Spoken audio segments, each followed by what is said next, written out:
All right, guys, so it might actually be happening. TikTok could be banned in the US. We're going to talk about it. Let's get into it.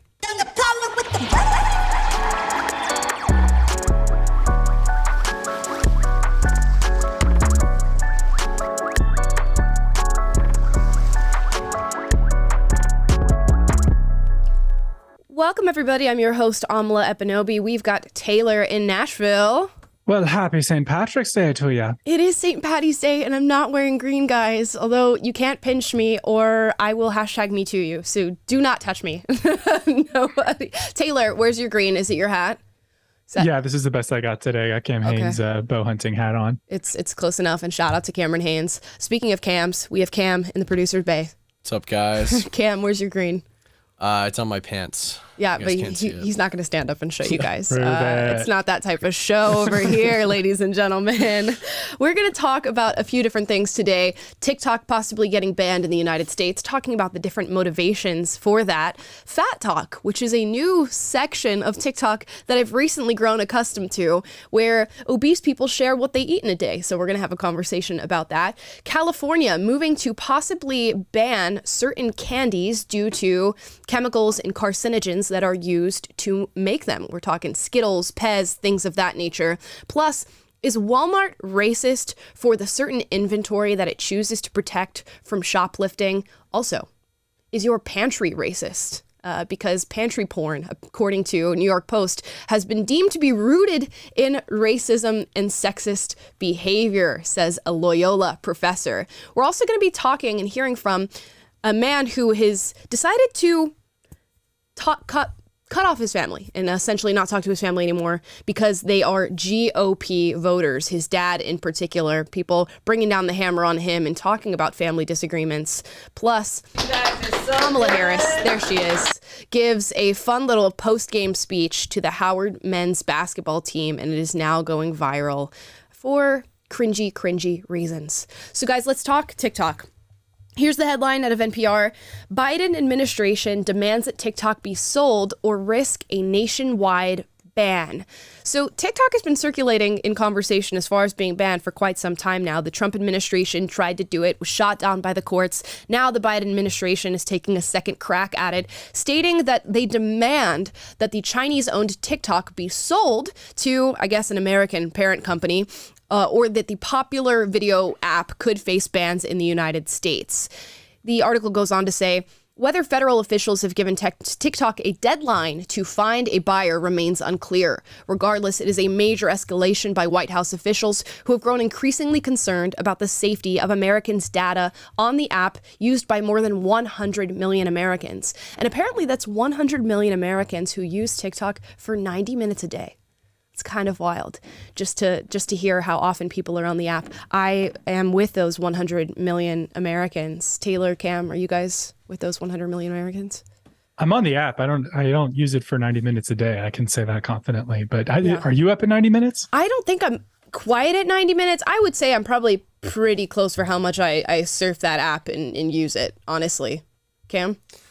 Not every day. I don't know if I'm at 90 minutes anymore, but there was certainly a point where I was like well exceeding 90 minutes. Yeah. When we were both on the TikTok come up, I used to see Cam all the time. This was before we were ever working at PragerU. I used to see Cam's videos because he had over 1 million on TikTok way before I was in the game. So I would see him all over my For You page, and then you got banned, so. Yeah, we were like arguing with the same people. Yes, we were, constantly, consciously. Oh my God. Anyways, the Cam and Amla lore goes way back. We'll get into that on a different day. But the Biden administration is pushing to possibly ban TikTok because they're concerned about a national security threat and the issue of the Chinese Communist Party having access to a lot of Americans' data. Like I said, over 100 million Americans who are apparently using the app 90 minutes per day. Now, the CEO of TikTok is slated to come to the U.S. on Thursday and talk to a whole committee that's been put together to discuss this issue in particular. And I asked you guys how you felt about it on Instagram and on Twitter. I'm going to pull that up and see what you guys had to say. I asked you whether or not you support this move or you don't support the move to ban TikTok. And overwhelmingly, you guys said that you support TikTok being banned.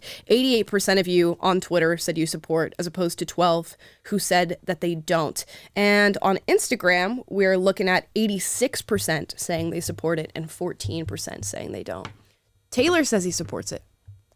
Supports the ban. Yes, I'm team ban. Taylor's like, get TikTok out of here. It's rotting young American minds, and the Chinese have our data.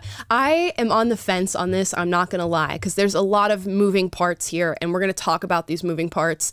One, it is a Chinese-owned company, but I'm going to go out on a strong limb here and say we have a lot of Chinese-owned companies in the United States that have access to all of our data. So TikTok is not standing alone in its influence and in its access, but it is probably one of the largest companies to have such access to United States data.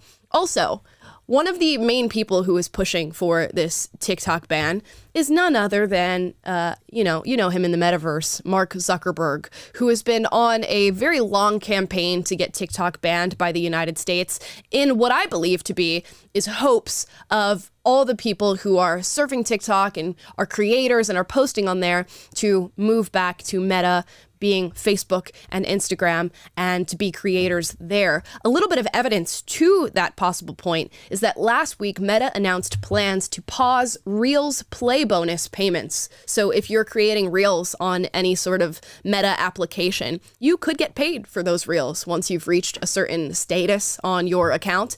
Now they are rolling back those payments, and I think it's because he's anticipating on TikTok being banned, and he thinks all these creators are going to hop back over to Meta, Facebook, Instagram, you all know, and he's just accepting that that's going to be his fate, that he's going to gain back this consumer base that he has now lost to TikTok, even though Mark Zuckerberg himself is taking all of our American US data and selling it to Chinese companies himself. So I think if we're going to move forward with this ban on TikTok for the sake of protecting Americans from a supposed national security threat, you better do it across the board, and you better hold to account the American businessmen and corporate giants who are doing the very same thing with our data. Do you guys agree? Okay. Do I make my case now? You can go for it. There's certainly more to talk about, but yeah, go for it. No, I mean, when you spell it out in terms of like principles and how we're being hypocritical and all that, I guess it's harder to make the case. But I think about this, my parents lived in Beijing, China for a couple of years, and I haven't visited them once. And it is amazing to see just how China operates. I mean, at their apartment building, they have a person who's responsible for reporting to the government everything that happens in the building. Every floor has a person on that floor that's responsible for reporting what happens on that floor to the person who's responsible for the building. There are businesses that are there one day and gone the next. You are completely at the mercy of the party. One day I was walking down the street. There's an art installation there. It was really interesting. It was like this, old Chinese figure who was like being a puppet master to a bunch of little Chinese workers and stuff. And it kind of like sent this weird message of like, maybe this is this artist expressing some way of protest of the government. And I walked back in that same park like a day or two later, and that installation was gone. So the Chinese government is just on top of everything. They're everywhere. They have carte blanche with every company that's in their country's purview to make them do whatever the Chinese government wants them to do. Just last year, the U.S. banned 36 Chinese companies from operating in the U.S. because of data concerns. And I just don't think it's wise to give that large of a beachhead. I don't know how many American users TikTok has. I think we said 100 million. At least that's the daily active users that use it about 90 minutes a day. But just imagine how many more devices it's on. And it's not only the data mining, it's the way that they're able to dictate the algorithm, what's on there, what that's shown to other people.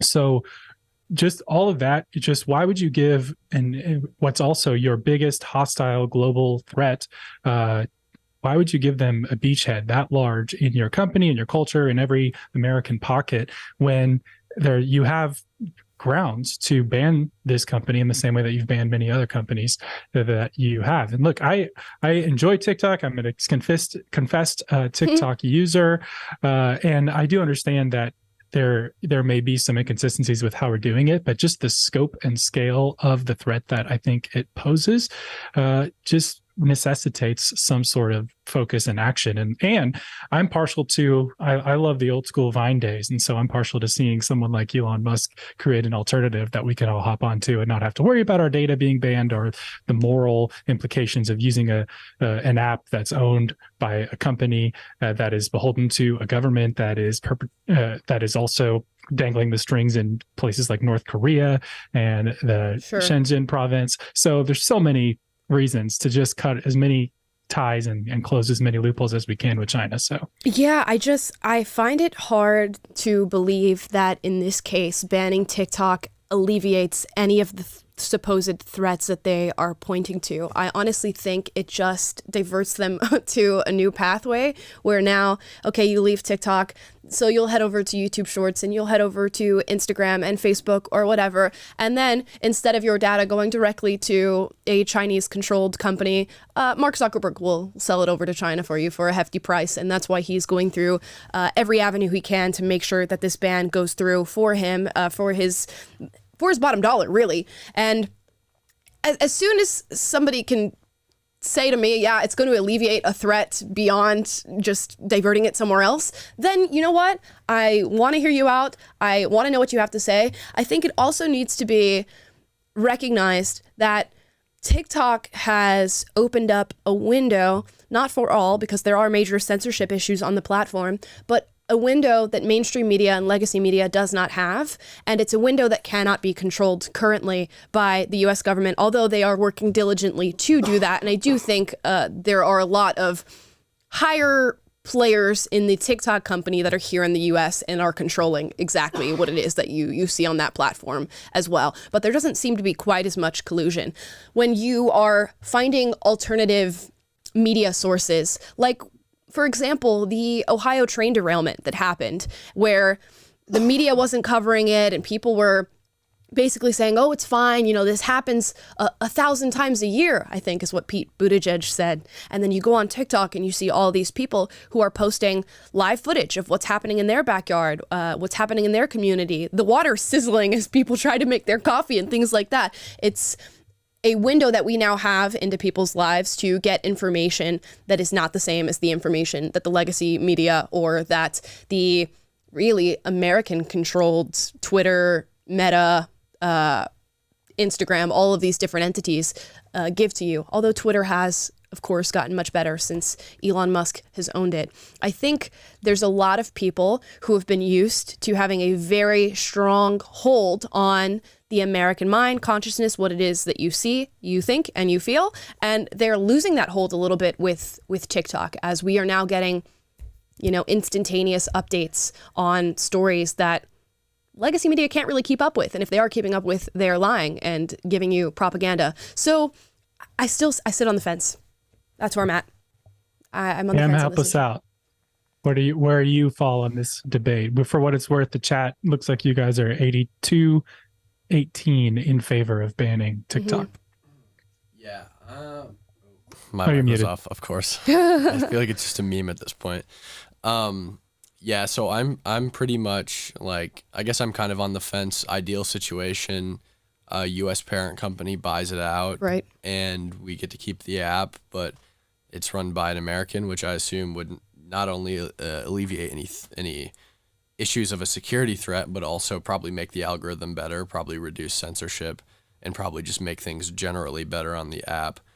In terms of being banned without an American buyout, I'm still probably leaning no or on the fence. I think that the issue is just going to be that we import so many things from China already that the same risk applies to all of the other companies that we associate with. So I think you'd have to apply the standard evenly to all of them and not just to this company specifically, especially when it's a company that deals with a lot of speech and information transfer. Yeah, I am very curious to see what the CEO of TikTok has to say when he comes to visit on Thursday. So we'll probably keep you posted on this story as it develops. I do want to show this one TikTok of somebody, in my opinion, kind of saying the quiet part out loud as far as the TikTok ban goes. Here's this video on TikTok. Shout out to this creator for sharing it. No, but the government is saying the quiet part out loud. Truth is, with 100 million Americans daily on TikTok on an average of 90 minutes a day, This is an issue. I imagine most of you would like your networks to get 90 minutes a day from 100 million Americans. We've got to make sure that we take care of that national security based concern. Yikes. So if the national security, though. Right. So if the national security concern is that you no longer take precedent as far as where Americans get their information from, then I'm not too convinced by your national security concern. If it's more so that the CCP is harvesting American data and using it nefariously, then I'm on board with your national security concern. But there are so many people with so many different vested interests in this particular movement of banning TikTok that it's just hard to decipher at this point what's up and what's down. So I guess we're going to wait and see. But it looks like there are many steps moving in the direction of banning it. So it could be a platform that's gone. I wonder what that does to our country, because so many people are using that app so often and it's not necessarily the healthiest thing to do. So we're going to see a strong adjustment there. Where do those people funnel to? I don't know. Maybe YouTube Shorts, although the algorithm is not algorithming yet at the same rate that TikTok is. Neither is Instagram. And, you know, people for the most part on both sides of the aisle don't like Mark Zuckerberg or Meta. So I don't see them, you know, going back to what they left. It'll be interesting to see. I guess a lot of tech giants will have an open space to create some sort of new app. And as Taylor said before, creating, you know, a new Vine, which TikTok was essentially kind of like a new Vine, but like a Musical.ly, and then it developed further and further and further to probably something that nobody could have anticipated, which is all types of information free flowing on TikTok. You have music creators, you have gamers, you have political commentary, you have just live footage of different news stories. Everything you could ever possibly want is on TikTok. So what a weird thing if it gets swiped. I know a lot of Americans are just going to download a VPN and keep using it. So I don't know if 100 million of them will, though. Can we just note the irony, too, of you defending TikTok from being banned when they've banned you for like the last year? You haven't been able to post. Yes. That's true. Cam and I both have the same problem. We've been banned probably 50 times on that platform. I just think it does set kind of a strange precedent to ban an app or a website that so many people want, and to just shut that away from what we claim to be as somewhat of a free market. But you know, Taylor, that's what makes us better than them. yeah, there you go. We fight for everybody, not just ourselves. You're so worried about precedents, but at the same time, you're so black-pilled. You think the whole government's beholden to these elites and special interest type people anyway. So what difference does it make if we have solid precedents or not? Why not just be more pragmatic? You know, I don't know, Taylor. This is a good point. I'm starting to see their interests as being one and the same. That's why I'm kind of just like, why ban it? Because I know you're just going to sell our data anyways, and I know they already have it. That's the black pill. That is the black pill indeed. I don't know, man. I don't know. I saw a video the other day of Tucker Carlson saying that the government, the NSA, was just like watching his text messages, and they found out what he was going to do because they were watching his text messages that he was having just in a private conversation. And I just find it hard to believe that that's not happening all day, every day, and that they are not using every single avenue that they have to get more data, even if it's not from like a sort of like Patriot Act spying on you and stealing your privacy thing. Even if it's not that way, it's just to make you better consumers and to sell to you better and harder. And there's just so much collusion with big tech and big pharma and all these big corporations and the government, and it just going in this endless circle that I just find it hard to believe that they're trying to do anything that's within your best interest. So yeah. Sorry, guys. On that positive note, what else do we have for today? On that positive note, let's move on. Speaking of TikTok content that might not be in your best interest, have you guys heard of Fat Talk? You know, there's Black Talk, there's Art Talk, which are just different sectors of TikTok that you can get into. Apparently, there's Fat Talk, where bigger individuals are making videos about what they eat in a day, talking about the body positivity movement, calling out fat phobia. And here's one of these videos. This is a 16-year-old girl walking through what she eats in a day. And I'm not trying to hate on this girl. Let's just watch the video and we'll see what we find. I got the bag. Today it's gonna be a little different. I'm gonna do what I eat in a day starting at 4 p.m. I got a pretzel and cheese. cheddar pepper I've never tried before.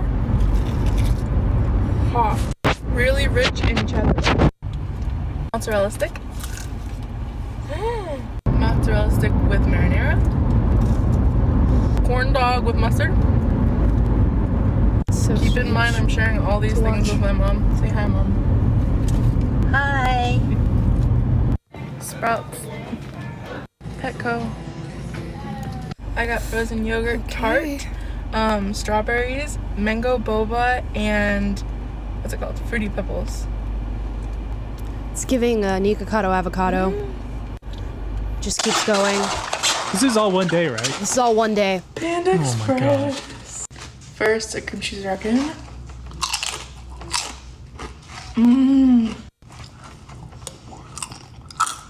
More food. More food. I just don't like watching people eat this long. Anyways, you get the gist, right? It's a lot of very unhealthy foods that are being ingested by this individual. And this is now a trend, what I eat in a day, where people are going through and doing this. I told you guys about a TikToker that I found on my For You page that was like, what I eat in the day as a fat B word. And she walks through all of the junk food that she eats all day long. And, you know, these people are going to do what they're going to do. They're going to eat what they're going to eat, and they're probably going to film it because that is the modern day that we're living in. But it is, I think, okay to point out that maybe this is not the lifestyle that you want to have for yourself, and certainly shouldn't be incentivized. And unfortunately, it is. There are very few places in the United States where anybody is making headway in just health and wellness. And that should be something that I think we're prioritizing and talking about rather than glorifying and glamorizing. But here we are. And this is what gets millions of views on TikTok. But people flock to what they want, I guess. I don't know what to say about it. People flock to and take in the content that they want, and they eat what they want. I don't know that this girl does not know what healthy food looks like. I think she's well aware of what healthy food looks like and is choosing to make the choice to eat otherwise. You know, I hear Gen Z says after a TikTok or in response to a tweet or something, they'll say she ate and left no crumbs, but I don't think that that's what they mean in this situation, right? I don't think so. I don't think that's what that phrase is supposed to mean, but she certainly ate and left no crumbs. Oh gosh. But Gina Bontempo posted this and said, a 16-year-old shares what she eats in a day. Are we supposed to just pretend like this is normal and fine? And these eating habits are putting a strain. Oh, and fine. And these eating habits are putting a strain on our healthcare system and affecting the future of our country. Is it fat phobic to remind everyone that half of the U.S. is obese? I don't think so. I don't think it's fat phobic to acknowledge that. I think I don't know where you start with something being done about it. It certainly starts with education, and where we're making what? We're talking about gender and sexuality in school. Maybe we should replace those conversations with talks about health and wellness and what you should be eating and why it's important to take care of your body and why you won't regret that in the long term. But those are not the conversations we're having. And at the end of the day, it just comes down to education and individual choice and being armed with the critical thinking skills to decipher what is best for you and yours and your body. But in America, it's becoming increasingly difficult. I went to, what is it? What are those cheaper grocery stores called? Like a Smart and Final, I think is what they're called. I went to one yesterday. It was just looking around. I got bored. I went from Target. I went to there. So there was so much processed food everywhere. And for so little money, it's just all over the place, which you'll often hear left-leaning people make the argument of, oh, people who are obese are typically of lower income and they don't have the choice to grab better foods. I don't necessarily believe in that narrative. I think even with a low income, you can eat healthy. You just have to prioritize it, and it becomes something that is a little bit more difficult to do. I will give them that. It's a little bit more difficult to do, but it is something that is achievable. But walking around, it's like out of 1,000 options, 5 of them are healthy. It's just wild. Yeah, and like you said, I mean, it's the easier path to buy the cheap processed foods and have the fast food and stuff like that. But that's not an excuse, and we can't, like, this type of TikTok and this type of whole, like, you know, fat positivity movement. It's ultimately, it's harmful. and it's not reflective of, it's reflective of an, I don't know what it is. Is it like somehow did the woke movement embrace this? Because we're going to talk about the story of California.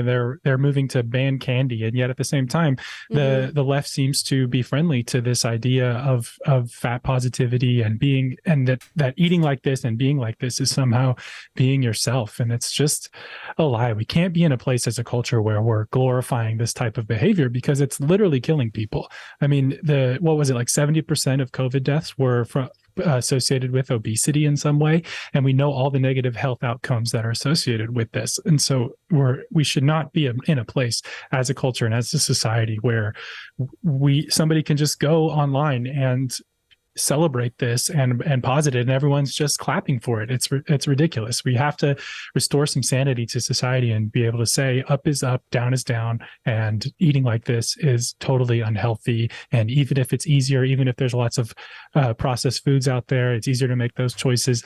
Do something healthy, make a conscious choice to do something different for yourself and be healthy, because otherwise you're literally killing yourself. Yeah, and it's all about education, and it really harkens back to the TikTok conversation that we had. I saw somebody sent a super chat, which we'll dive into later, about the difference between the way TikTok runs in China and the way it runs in the United States. In China, minors who are on TikTok have a time limit for how long they can use the app, and for the most part, they're getting educational content about how ways that they can serve their country, science and math and English and all this different stuff. That's what they're getting on their TikTok feed because the CCP makes that so. However, in America, we're just getting endless junk and drugs and sexual content and all of these things.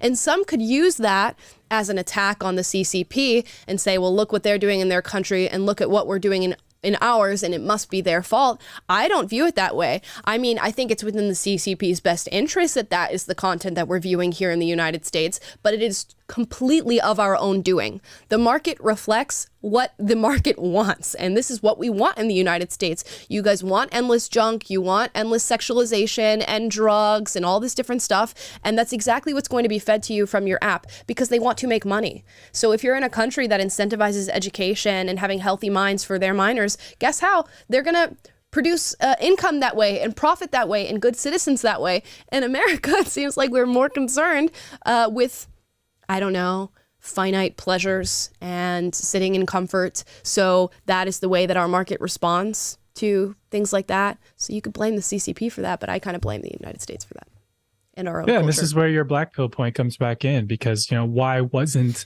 the being physically healthy and getting sunlight and working out part of the COVID messaging from day one, and something that was prominently pushed is because Big Pharma wanted you to get as many jabs as possible, and people in the government were friendly to that because of they're in bed with Big Pharma, and we know that. And so it's difficult when you have it's like you don't want to be in a situation where your society and your culture is engineered from the top down like it is in China, but of course that has its advantages in situations where you don't want your young minds to be melted by an app like TikTok, and you want people to make healthier, food choices or something. Then you can have top down. But what we should have is leaders who are honest and leaders who put the scientific reality and biological reality and just general science and health things that we know to be true in front of people and lead people with good values and good thinking and healthy habits that apply to everybody, whether it's on the issues like you were talking about with sexuality, with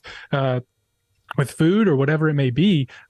We should have our leadership that is encouraging us to do basic healthy things, but instead we're not even willing to say the honest truth about these things because why? Either offense or conflicted interest, however you want to slice it. It's just not good. And you can literally see the results of that in the obesity rates in our country and the heart disease being the number one cause of death. So we definitely have some work to do.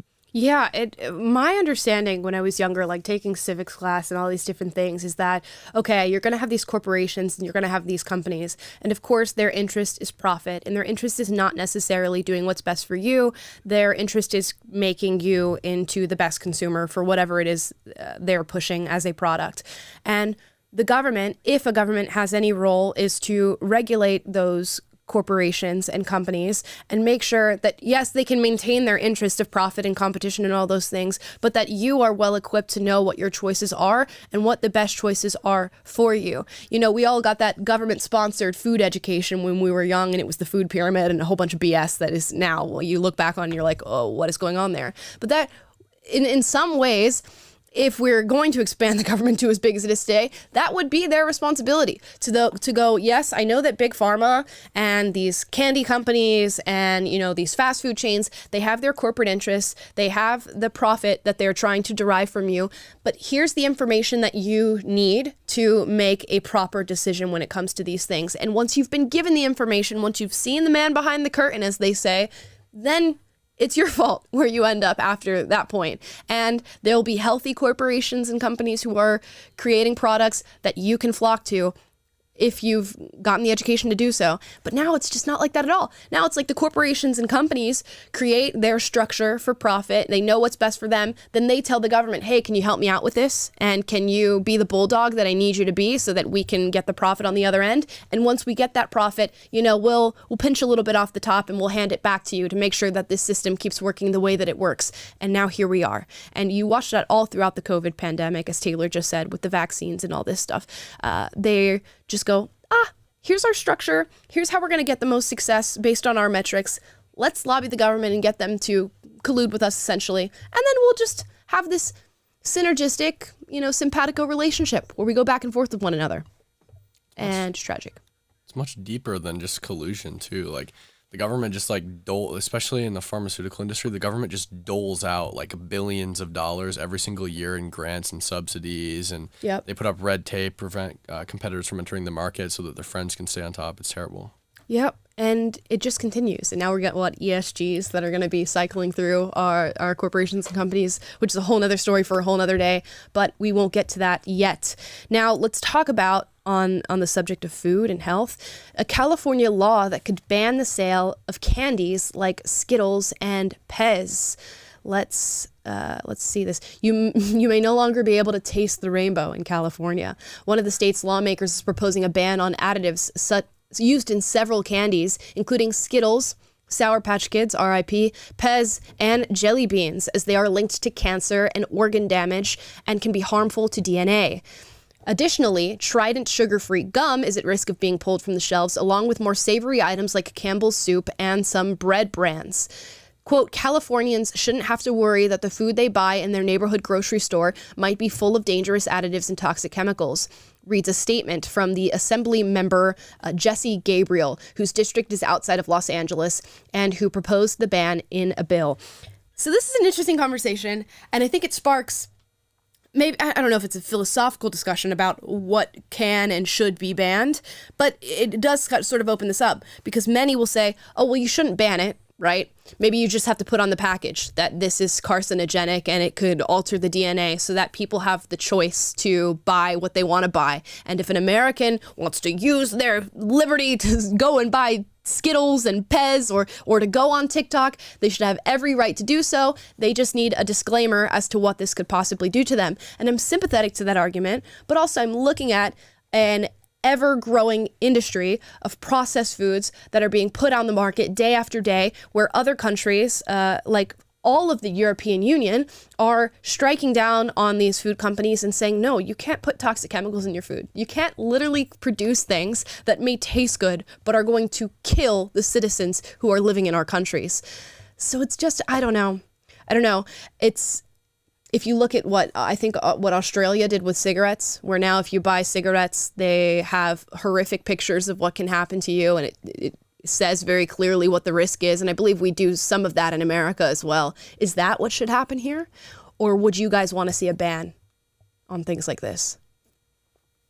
For me, it's a matter of like evidence. And if, you know, I looked at some of the studies that were referenced, or one of the studies that was referenced in this article about, and it was like on mice, and it was not like, it said a proportionate amount of what the mice was exposed to had effects, and it was just reduced its immune system cells or something for a while. Of course, I'm not a scientist. I can't fully parse these things out, but you know, I what you need here is someone you can trust. And we don't have that anymore. We don't have an institution like the CDC or NIH, or they've lost our trust in the last few years.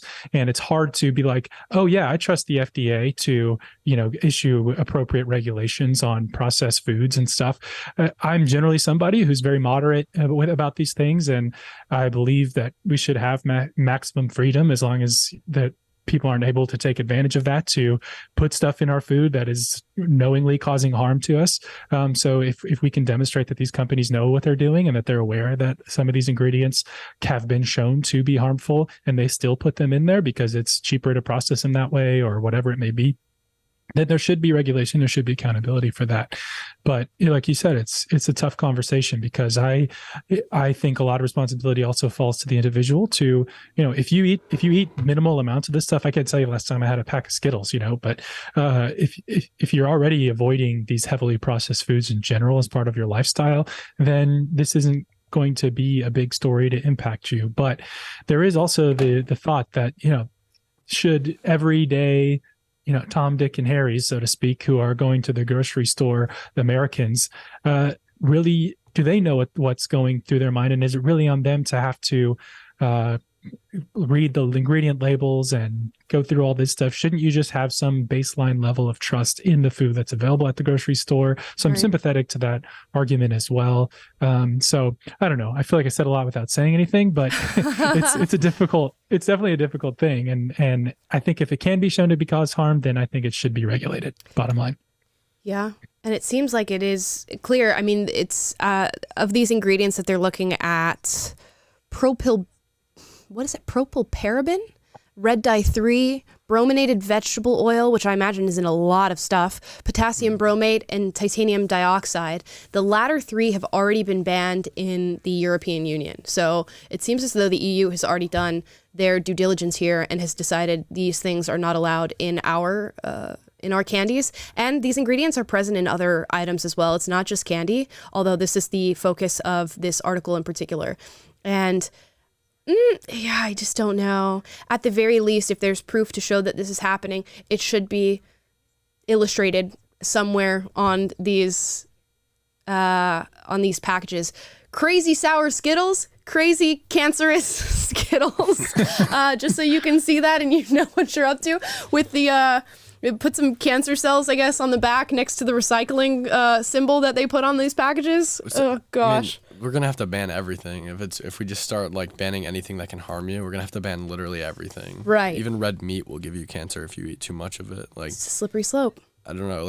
What's next? Alcohol, cigarettes. These are all things that I should be allowed to ingest as long as it's demonstrated on the packaging that they could harm me if I use them. Right, and that's what that's where I'm leaning towards, and I guess I'm being consistent because it's the same place that I'm at with the whole TikTok ban here. It sets a very strange precedent, although there are many things that are banned in our foods now by the FDA.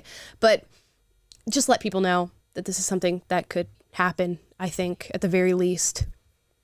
It looks like the audience is split with us. I asked, do you support California's Skittles ban, which is the best way I know how to word this. And 36% say yes, 35 say yes, 35 say no, and 30 say not sure. So it's a sticky issue. I saw some of you in the comments saying that California's going to start bootlegging Skittles. There's going to be turf wars over Skittles. Literally, they're going to be coming across the Californian border with Skittles. Skittles is just going to pivot to being a weed company, and they'll be edible Skittles now. Yep. And there we are. And then they'll get in because it's profitable. Let's see here. What do we have next? Here is a girl coming to us in a Walmart talking about how they are racist in their protection of certain inventory from shoplifting. Let's hear it.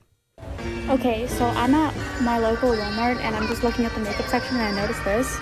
And I'm looking at the concealers and, they're all normal, but then once you get down to the darker shades, they have little security tags all over them, but they don't for the lighter colors. So Walmart, tell me that you're racist without actually saying that you're racist. So the lighter tones of foundation do not have security tags on them in the Walmart, but the darker ones do. And I've seen something similar to this in, I believe, a CVS or a Walgreens, where everything in the body and like hygiene aisle was put behind security glass except for sunscreen. And I think you guys can figure out why that's kind of funny, but some might see that as racist. Although I do want to go ahead and point out that I think big corporations and companies and even small businesses like these keep inventory of what gets stolen or what is taken out of the store without being purchased. So if they can't account for those little serial numbers being scanned and they don't have the money in the register for what is gone, those are the things that they're going to protect. And it's probably within their best interest not to put security labels on things that are not being stolen, because that is extra money out of their pockets that is unnecessary. So if they are putting security tags on darker foundation or leaving everything but sunblock protected, it's probably because those things are being stolen. So I don't know what else to say. Them's the facts. Yeah, we did a poll. 80% of you are saying that Walmart is not racist for this. And, you know, it's the same logic as in if it's October 2001 and you get randomly selected by TSA because you're wearing a turban. It's like, well, sorry, but we just got bombed or had planes fly into buildings by the terrorists who are from Afghanistan. So, it's not necessarily racist. It's just using the data available to make adjustments and take prevention measures that reflect the data that we have, so that everybody doesn't have to be subject. Every product doesn't have to be on that just for the sake of appearances. Because the alternative is what? Either you let the theft happen rampantly to every product, or you have to lock down every single product. And so this is the most practical solution. Yep. If it weren't happening, they wouldn't do it. Do you think they want to pay more money to secure the things that they're putting in their stores? Do you think they want to pay the extra, I don't know how much money, it's probably a lot of money. It's millions of dollars if we're talking about all Walmarts where this is happening. Maybe, yeah, just unfathomable amounts of money to secure these things in their case. Do you think that Walmart workers want to be asked every 5 seconds to walk down 5 aisles to give you a bottle of shampoo? No. Do you think I, as a consumer, want to do that? I get pissed off. I go to Target and I'm like, oh, I just want to get nails, like my little fake nails that I do every now and then that you guys don't even like, but I do them anyways. But I go to Target to get them and I'm like, wow, this is secured here. So now I have to find a Target worker in LA in this big ass Target to come around to pull these off. And they're like $5.99. You guys are pissing me off. Okay. You're making my life less convenient. Do we also think that they just want to spend all of this extra money just so they can be racist too? Yeah. And literally get called out? Yeah. We want to show how much we hate black people, and therefore we are going to spend money in order to do so. Millions just to do it. So we can give you a visual representation and a nod to just how racist we are, even though it just doesn't matter. It just doesn't matter. You guys get it. I don't need to hark on that point anymore. The video was dumb and irrational. And the girl was just looking to virtue signal. Here's another story, though. New York Post says, pantry porn, a trend rooted in racist, sexist behavior, says Loyola professor. If you've ditched cereal boxes for uniform glass containers and opted for plexiglass storage bins in your fridge, you may be engaging in classist, sexist, and racist behaviors, one Chicago professor contends. Dr. Jenna Drenton, I wonder what she's a doctor in. I hope it's not like anything actually valid. I'm sure it's critical race theory or critical race feminism or something like that. An associate professor of marketing at Loyola University argued Tuesday that the recent obsession with organizing kitchen and pantry spaces, a TikTok trend she dubbed pantry porn, is pushing societal standards that the average American cannot keep up with while tricking consumers into spending more money. The new minimalism approach is just a thinly veiled excuse to entice people to buy more items, containers, labels, and storage space that give off a decluttered appearance of simple living, says Drenton. Quote, storing spices in coordinated glass jars and color coordinating dozens of sprinkles containers may seem trivial, but tidiness is tangled up with status and messiness is loaded with assumptions about personal responsibility and respectability. She goes on to say, cleanliness has historically been used as a cultural gatekeeping mechanism to reinforce status distinctions based on a vague understanding of niceness. Nice people with nice yards in nice houses make for nice neighbors. What lies beneath the surface of this anti-messiness, pro-niceness stance is a history of classist, racist, and sexual social structures. Oh, that was a mouthful, guys. I barely got through it because I can't read. But look at this pantry picture. Are you guys looking at it? Can you see it? Can you see it? This organization is apparently classist, racist, and sexist. Can you guys figure that out? Because I'm having trouble. And again, she said, oh, go ahead. I was just going to say, it reminds me of the video of that fat, positive girl that we watched where she said, if you want to be skinny, you're just increasing your proximity to whiteness. And if you care about fitness and the way your body looks, you're just increasing your proximity to whiteness. And again, what a slap in the face to people of color that you think organizing your pantry and making it look beautiful or buying extra stuff makes you racist and sexist and classist. Oh, Lord. I was going to say, she said messiness is loaded with assumptions. It's like, who's making those assumptions? The only person I see you making assumptions that are associating messiness with race is you.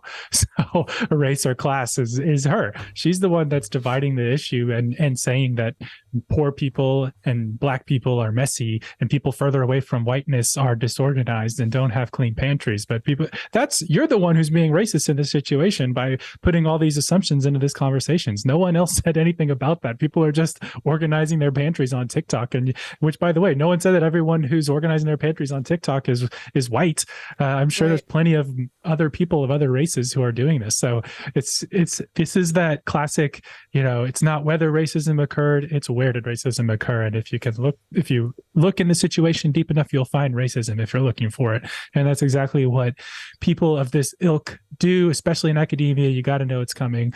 They're just going to, it's literally called grievance studies for a reason, because you're looking for a grievance in literally everything. And that's where you see, what was it? The woman who made cowboy caviar on TikTok, and then you get the cultural appropriation police because you're not calling it the original name that the Hispanic people who invented it are called it. And it's like, it just never ends looking for grievances. And it's such a wretched way to live. Yeah, just give me a break. And she says the people who do this are predominantly white women to demonstrate what it looks like to maintain a nice home by creating new status symbol, the perfectly organized, fully stocked pantry.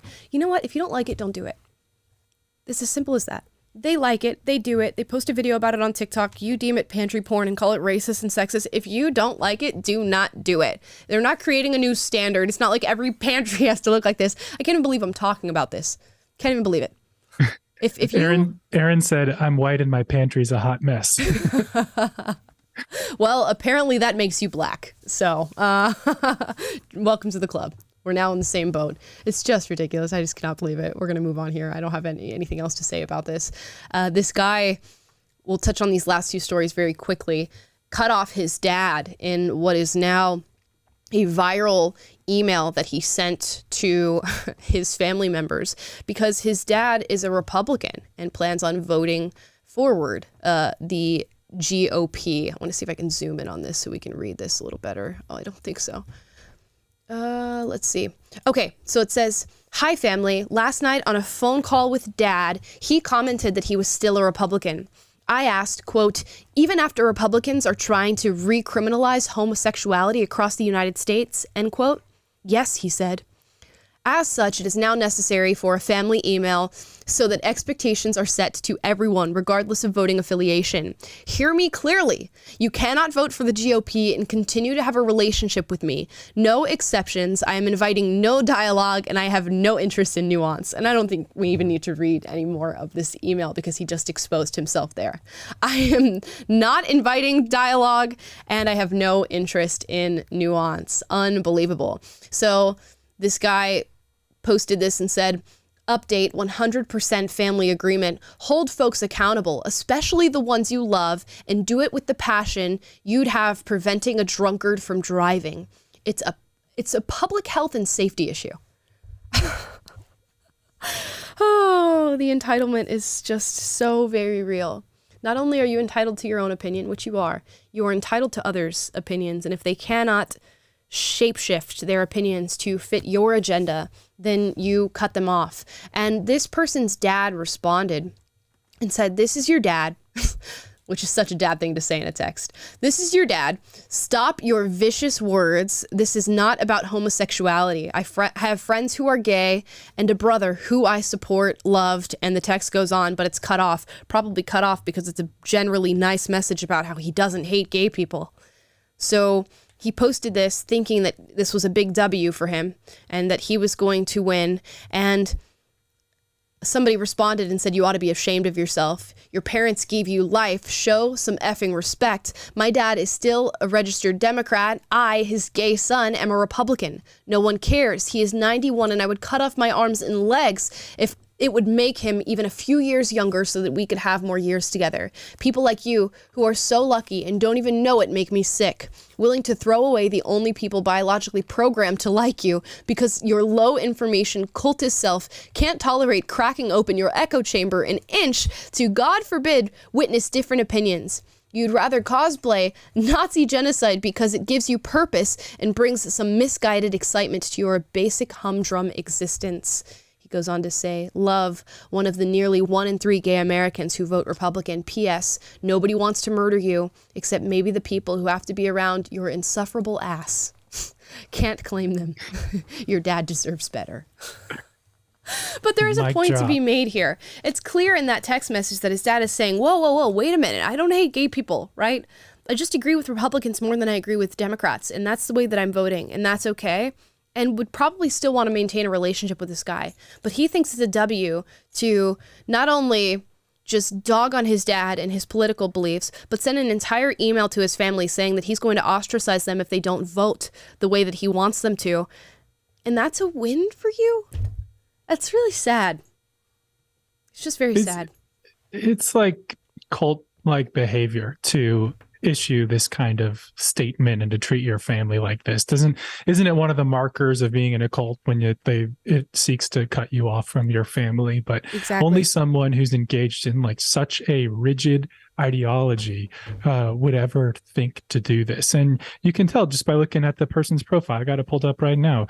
Their Twitter bio is queer supremacy, I sneak cheese, bipolar, married to the sea, NSFW, ACAB, which all cops are bastards, BLM, abortion on demand, cheers, trans flag, beer emoji, DMs welcome. So gosh, just in case you needed some signals for where this guy stands and how he thinks, this is why it's become the running joke on Twitter to just quote tweet someone who says something crazy or says something crazy to you and comes after you and just quote tweet them and say pronouns in bio. Because as soon as you know that they have pronouns in bio, you know that they're one of these types who's just a complete ideologue, who's doesn't think in terms of reality, the real world, is a sensible person who's interested in nuance or interested in having a conversation.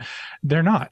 And that's like when Amelie, you said on the Cam Haines podcast you were on recently, like, how do you know when to engage with someone in an argument? You say, ask them a question. Is there any amount of evidence or any amount of logic that I could bring to bear in this conversation that would persuade you to a different point of view? And if they say no, you're dealing with someone who's an ideologue and the conversation's over before it starts. And he said it. I don't care for disagreement and hearing out the disagreements, and I have no interest in nuance. That's all you needed to hear. Ideologue, done, boom, done with him. And guys, don't cut off your family. I know we're not the ones who are doing that anyways, but just in case you are, don't cut off your family because they have different political opinions than you do.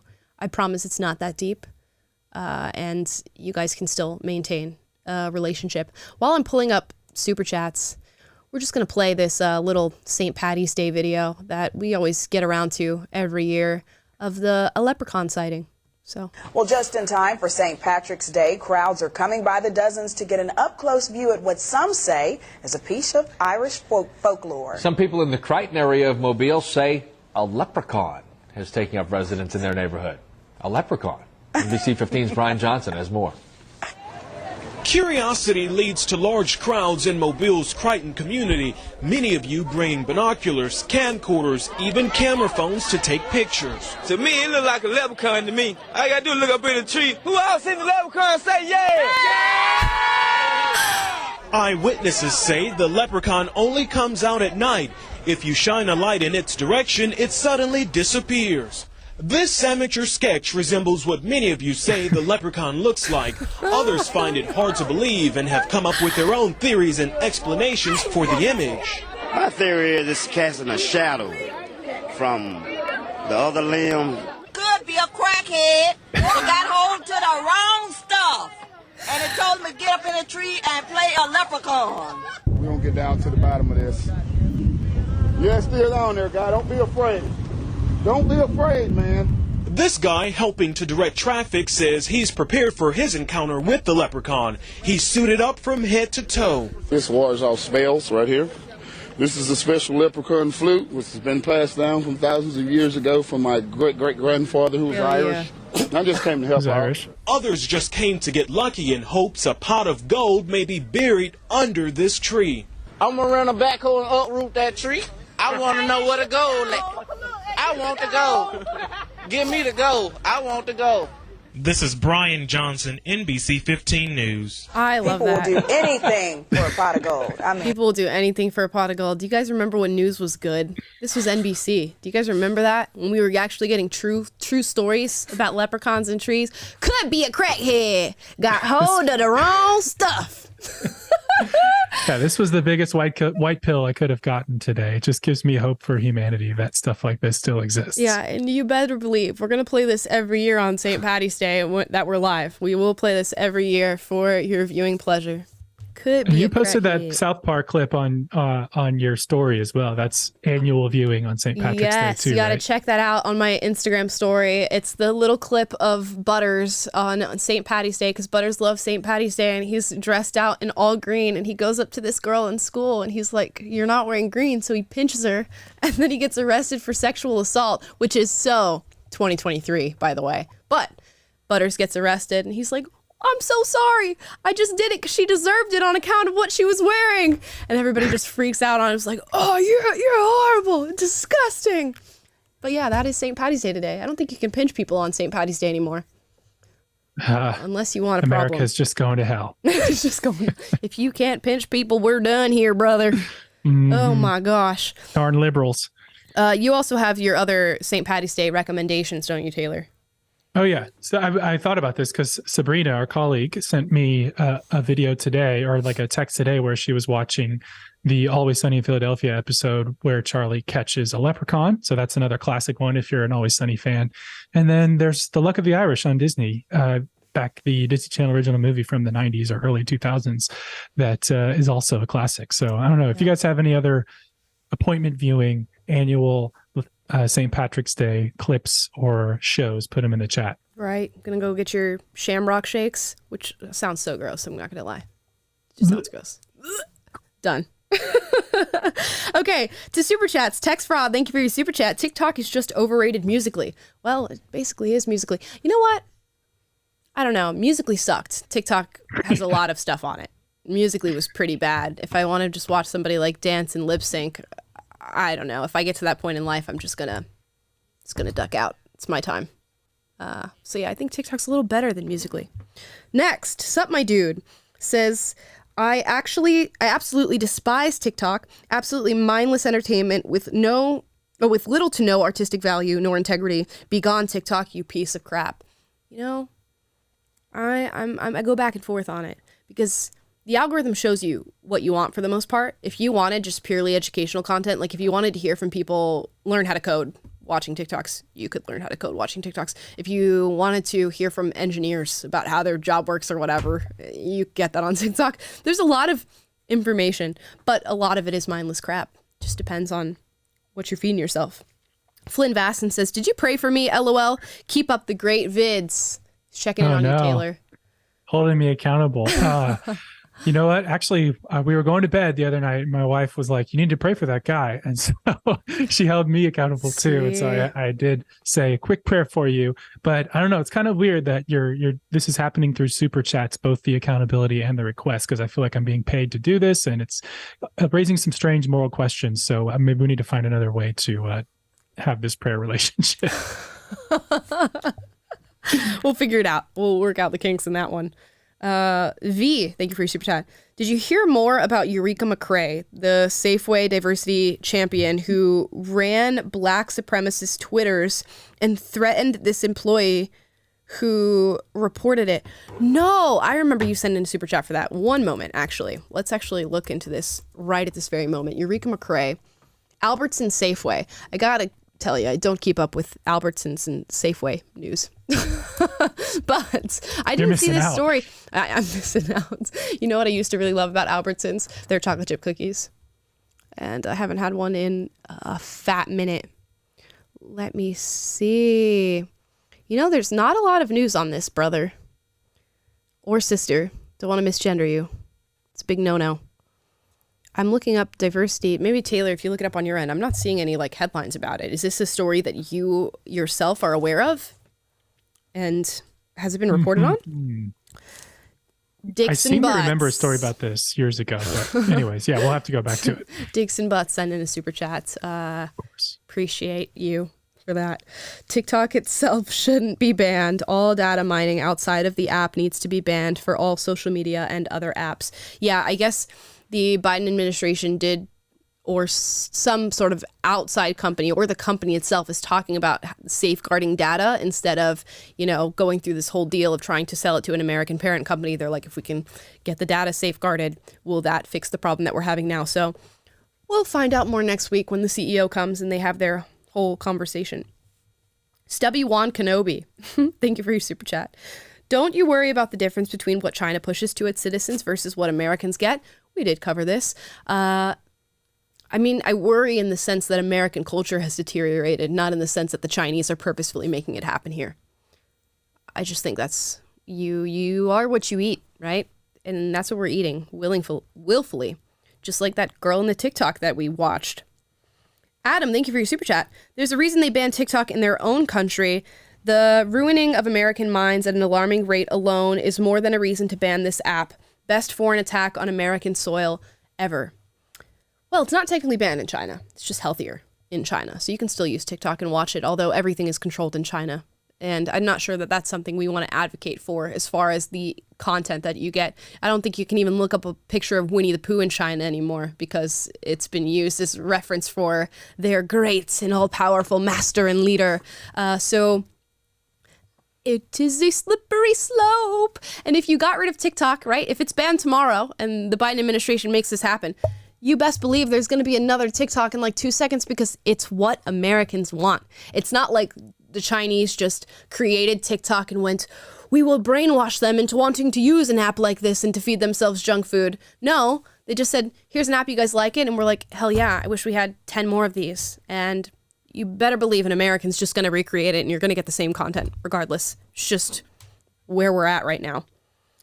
Albatross, thank you for a very large super chat. We appreciate you. Amala, I'm a big fan and have been listening since day one of Will and Amala. I rarely get to watch live. Here's the sum of all my super chats I would have given you along the way. Keep it up, the good work. Thank you so very much. We really appreciate you. And I'm so glad that you finally got to catch alive and that you've been watching since Will and Amala. That's OG. OG, back when shelves were falling off the wall. And so here we are now. We've come a long way. James Mann, thank you.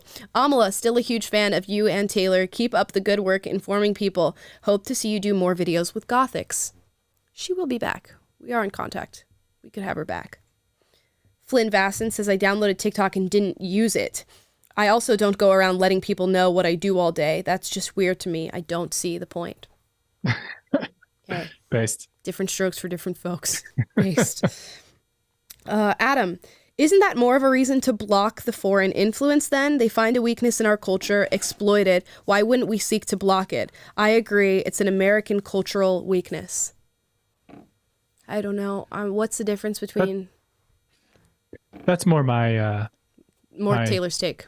Mm-hmm. Yeah, you're like, don't want China to do that. Let's it's like, have Americans let's at least close the door to do it to her. If we're going to go down, let's go down because we screwed ourselves up, not because we let someone backdoor their way into our country and compromised us. So, yeah, I mean, fair enough. Like I said, there's so many Chinese companies here. This iPhone was probably made in China, so If they really want my data and all the things that they could use to destroy my life, they've probably got it. If not, Mark Zuckerberg will sell it to them. Let's see. Just Jen reacts. I was just on Jeffrey Marsh's YouTube channel. Oh my gosh, please check it out and keep helping expose this dude. He's a pure predator. Thank you for exposing him already, but it just gets worse on YouTube, I'm sure. We've been watching Jeffrey Marsh videos for quite some time on this channel in particular, so I have no doubt that it gets worse the more you watch. But yeah, we will keep talking about it, most definitely. M1U, thank you for your super chat. Thank God I never downloaded TikTok at all. All it did was crank up cancer culture up to 11. I think you meant cancel culture or you meant cancer culture. Honestly, same. They're both the same. Continue doing God's work. Chadmala. I think she meant to put Amala, and it just autocorrected. Chadmala. Maybe it's like she's calling you a Chad. Oh, I'll take that too. There's a lot of different references. We're getting cancer culture, Chadmala. I like it. I like the direction we're going in. Faith Scarrett, thank you. I deleted TikTok. Honestly, the TikTok content that I wanted to watch gets reposted to platforms with better privacy settings, and I feel less like the CCP is spying on me. Also, love your show. Love that for you, Faith. Keep doing you, girl. It's a fair point. A lot of the stuff that goes viral on TikTok does go viral on other platforms. About 2 weeks later, but still goes viral nonetheless. Let's see. Next one is from Manikayla. And I always say your name wrong. Sorry. Work in workplaces is not much physical as it used to be in old times in factories, harbors, farms, woods, etc. It is one reason why there is obesity. So yeah, not as many people are doing manual labor. That is certainly true. A lot of people are just sitting at home now, just on their phones and laptops.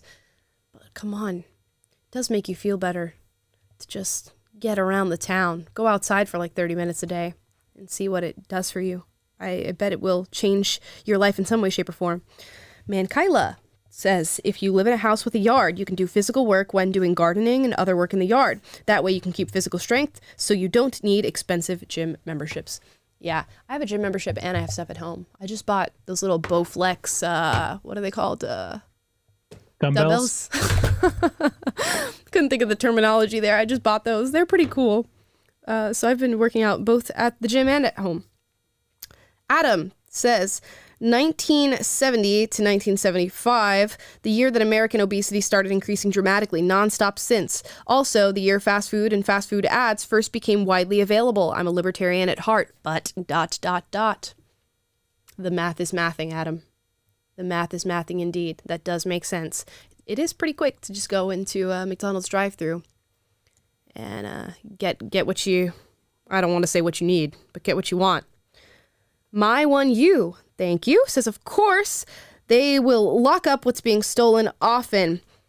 Tappan promoted to Admiral obvious. Yes, it is obvious. They do inventory, guys. Walmart doesn't just, frivolously throw security locks on black items. Goodness. Next is from Marcin Laskowick. Thank you for your super chat. No message, but I appreciate you. Adam says, the left really thinks that minorities are stupid and messy, and that's just their nature. So amazingly lacking in self-awareness. Yeah, I think people say those things, and they say it so confidently. Like being fit is proximity to whiteness, or being clean is proximity to whiteness. And they don't realize what it is they're saying when they say that. It's actually quite offensive. Alfredo Orquiz. Thank you. Regarding the pantry porn, I thought we were all on board with reduce, reuse, and recycle. I don't know that we're all on board with that. I do like to reduce, reuse, and recycle, but who am I to tell somebody they can't put their spices in little glass containers and label them if that's what they want? The Emily Maricos of the world, for those of you who are on TikTok. To each their own, Charlize their own. That's where I'm at on that.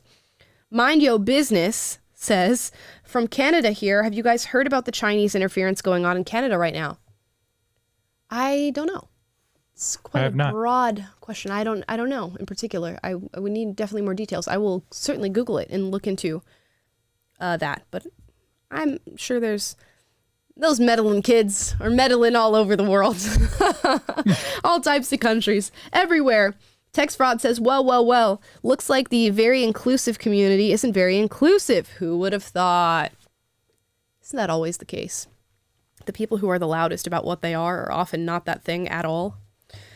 Adam, thank you, says, here's one converse. If I had a family member that was one of those unalive all white people video making types, I would cut that off. I suppose it's about relative perception. Yeah, I mean, I would try to talk to them. Be like, yo, this whole racist white genocide thing is kind of alarming. I need you to maybe try to do something about that. And I guess at a certain point, yeah, you would have to maybe cut that person off. Maybe that's not the person you want at the Thanksgiving dinner table. I guess it is relative. Anna Puppy says, Taylor, can you tell me where you got that hat? It's fire. Love you guys. You are my go-to. Oh, yeah, it's from a company I think called the Bow Rack, and I got it from Cameron Haynes. So if you look up Cameron Haynes Bow Rack, you should be able to find it. Go check it out. That's in Eugene, Oregon. Rosewell 1983 said, why did the trans man eat salad? Because he was a herbivore. Knew Taylor would appreciate that one. Yeah. Yeah. That was good. Worth it. Well done. M1U says, that Twitter bio made my brain go from 5 gigahertz to 1 kilohertz. This text speak is going over my head. Oop, there goes my microphone. Did you guys understand that? I did not. From a lot of capacity to a little bit, or a lot of speed to slow speed. Perfect. Thank you so much for explaining that to me in small brain terms. I appreciate it. Text Fraud says, Amala, say the thing. That's embarrassing. How are you not embarrassed, please? Are you talking about the TikToks? That's embarrassing. How are you not embarrassed? Are you embarrassed? Got to bring out my Nigerian accent for that. I think that's what you're talking about. If not, I'm embarrassed because we all appreciated that anyways. Why are you gay? You are gay. Alfredo Orquiz says, Taylor, I will pray for you. I would ask for your last name, but I'm pretty sure God will know if I say Taylor from Unapologetic. Yeah, he's got that figured out. Thanks. He's got it. AJ Minol says, please do a story on the effed up origin of the term cis. Man, I posted something yesterday where I said, I'm not cis, I'm just a woman. And people loved that. It went like pretty viral on YouTube community, and it did really well on Instagram as well. So you guys seem to be on the same page as far as not wanting to be called cis, which I appreciate. Zeke Sutton says, I'm not worried about the data mining. I'm more worried about the algorithms they can push forward. You give them access to manipulate normal Americans. Oh yeah, baby. We've been manipulated. Yeah, we're done. You guys should watch a documentary called The Creepy Line. I talk about it a lot on the show, but it specifically is in reference to Google and the amount of power they have over what you see and how it can influence elections and just the choices that you make every single day. Wild. And they can do it without bias being detected. And if you don't think they're already doing that, wake up, baby. Wake up. This is your wake up call. Okay. They are already doing it. You're being manipulated. And I think that's it. Did I get all this? There's a couple more I got. Okay. I think we missed one from Adam that said, caring about organization and cleanliness is racist. Duh. Duh. It always has been. Obviously. So is perfection and objectivity and all these other, and being on time, all racist.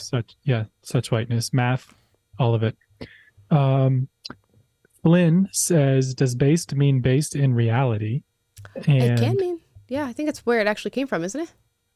I don't know. I've heard people say that. I think it's just like based as in like it's got a good base. It's founded. It's well established. That's how I used it at least. But what do I know? Lex says, this one's for Taylor. Did texts like the Book of Enoch change the way you view the Bible?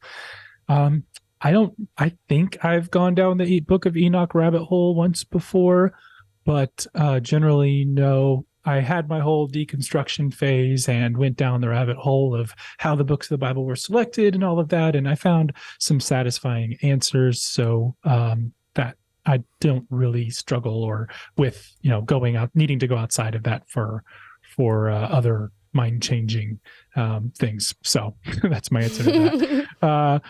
Bork says, hello from Romania. I enjoy watching you guys. Thank you. Yo, all the way from Romania. Matt, cool. Right. Matt says, can I see your arm tat? I love the show. Haku. Can you see it? Is that a good view of it? Yeah, it's just a Haku, my little water dragon. It's hanging out. Hanging out. Someone said they love your poster too. Yeah. Oatmeal says, I love your Studio Ghibli poster. Thank you. That was gifted to somebody who works here at PragerU and our design team. Shout out to Alex Jimenez, who gave me that poster because he knows how much I love the whole franchise. So yeah. Yeah, Mind Your Business is back. Says, did you get this one? CSIS, our spy agency, has been leaking intelligence on Chinese interference at all levels of government in Canada. Oh, no, I didn't. Surprise. I mean, those spy balloons, it went across all of America. Probably one went across Canada, too. They really did. Who even knows how much information they already have? They've got everywhere. Canada, Africa, the United States, South America, everywhere, guys. Everywhere. Everywhere. Everywhere. Flynn says, Taylor, if you want to talk on Discord, I'll do that. All right, message me on Discord. It's been a while since I've been on, but I got to get back on there. So it's a good reason. And then this is the last one I see. Text fraud says, yes, you did. Made my day. Thank you.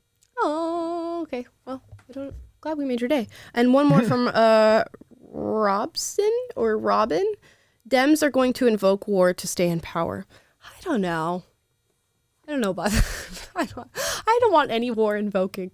Although I don't know that I've not heard a Democrat try to invoke war necessarily. I could see they're maybe fanning the flames of divide, certainly. But I have heard, you've heard the Republicans who are like, we want a national divorce or whatever. It's kind of crazy. There's some Looney Tunes on both ends of the spectrum. I know some of y'all might not like to hear that, but Lex said, I heard there was even Chinese police in Canada as well. Could very well be.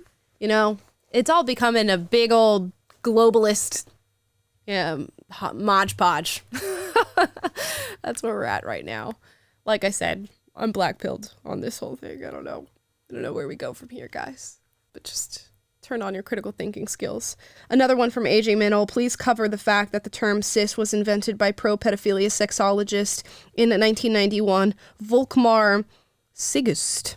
I've never heard that name before. I will have to. I hadn't heard that one. You know, I just went down the John Money rabbit hole the other day. Yeah. Right up on that. And he's the guy who came up with gender identity and popularized that term.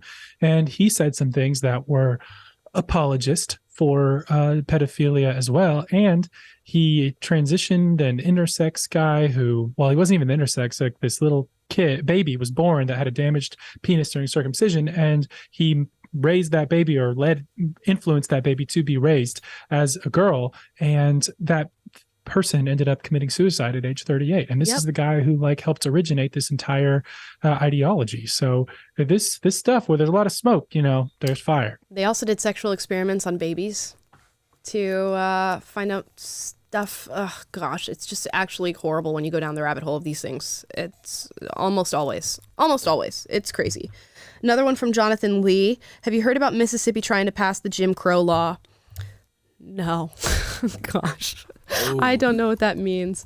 Do you know? Cam sounds like he knows. I heard it as soon as I heard the Jim Crow law. I'm like, it's a scare tactic. They basically what happened is in Jackson, they just expanded the Capitol Police Force so that it has jurisdiction in more of the Capitol, and also they switched their judicial system so that judges that were previously elected are now appointed, which is literally how we deal with almost all other judges that aren't on the local level. They're always appointed. And they're saying that is Jim Crow.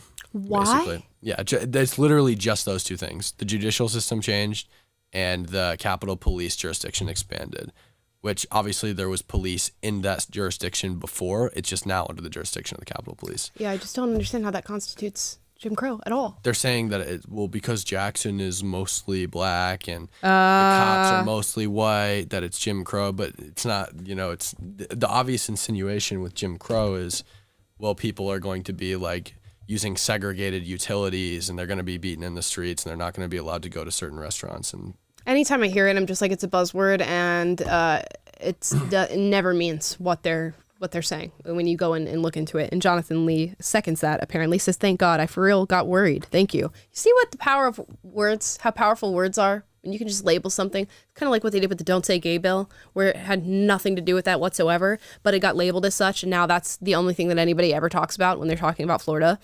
Just a travesty.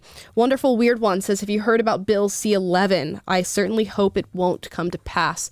Is this in Canada? I Googled. Also, is that a pun? Come to pass? See what you did there. As a bill aimed at promoting Canadian content on digital platforms reappears before the House of Commons, some worry about how it could affect digital content creation. I'll have to read about this. It seems like it's going to go. It aims to regulate digital streaming platforms such as Netflix, YouTube, and Spotify in the same way as broadcasters by requiring them to create a certain percentage of Canadian content and make it accessible to Canadian users. I cannot speak on this first. quite yet. Canada first. I'll have to read into this more. Seems like we got a lot of Canadian viewers today. Howdy. Me? I'm Thanks sorry. for watching, eh? Yeah. Just trying to... A boat. Yeah. Maple Hope you enjoyed syrup. everything we talked about. Guys, thank you so much for watching. This is where we're going to close out today. It is Friday, so we hope you do have a beautiful, fantastic weekend. Have lots of fun. I'm not doing anything too special this weekend, but we do have some content lined up for you to go out Saturday and Sunday. Yeah, I don't really have anything special this weekend, but I'll keep you posted. If there is anything, you guys will be the first to know what's going on. Guys, please like, subscribe, click the notification bell to be notified every single time we're live. That is Monday, Wednesday, Friday, 3 p.m. Pacific, 6 p.m. Eastern. And if you'd like to win a mug, plus some stickers with my face on it and a little personal letter from me, sign up for our email list and newsletter by going to the link in the description down below. We will pick 10 of you and send this directly to your door so that you can enjoy it. Sip your coffee, tea, warm milk for all you weirdos out there who are doing that out of your unapologetic mug. Guys, thanks so much for watching. Do all those chores I just gave you. And we'll be back on Monday. Peace out.